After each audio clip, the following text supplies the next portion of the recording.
In this video, I'm going to show you how to add signature in ABBYY FineReader. Now, the first thing you want to do, you want to go to the top here and click on Security. And from here on the left, you can see it says Signature. So you want to click on Signature, and you have a bunch of different options. As you can see here, for me, I have a signature already. But for you, it's going to just say Create Signature from Image. You can click on that if you have, for example, taken a photo of your signature, and you can then upload it in here by clicking Open here, or just paste it from Clipboard, and you'll be able to basically insert that as an image file and then have that as basically your digital signature or signature. Okay, and then when you do, click save and you're good to go.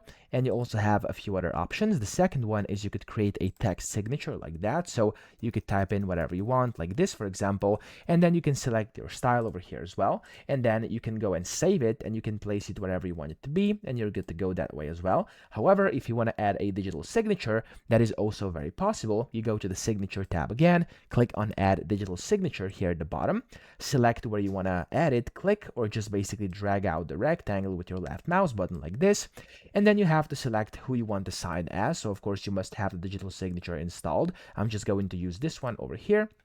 And then you have to put in the reason over here as well. I'm just going to do I'm the author, and you could do the location and contact as well if you want to, and you could also set up a timestamp. Now here you have the signature appearance. You can select whatever you want to actually kind of appear on your signature. So I'm just going to have date, and I'm going to have owner information, and that's all I'm going to have right now. And then you can show labels or not, that's up to you. You could have borders and background if you wanna, and then here you could also add a custom image to your digital signature if you want to. For example, if I click on select image, I can select one and have it over here. I'm going to skip this step. I'm going to click on save and sign, and there we go. It's going to prompt me to actually save this PDF as something else. So I'm going to save it over here inside my downloads folder, click on save, and then it's going to open it up. And if I scroll down, there we go. Here's my signed digital signature. So that's how to do it. I hope this video helped you out. If it did, please subscribe to the channel and help me out as well.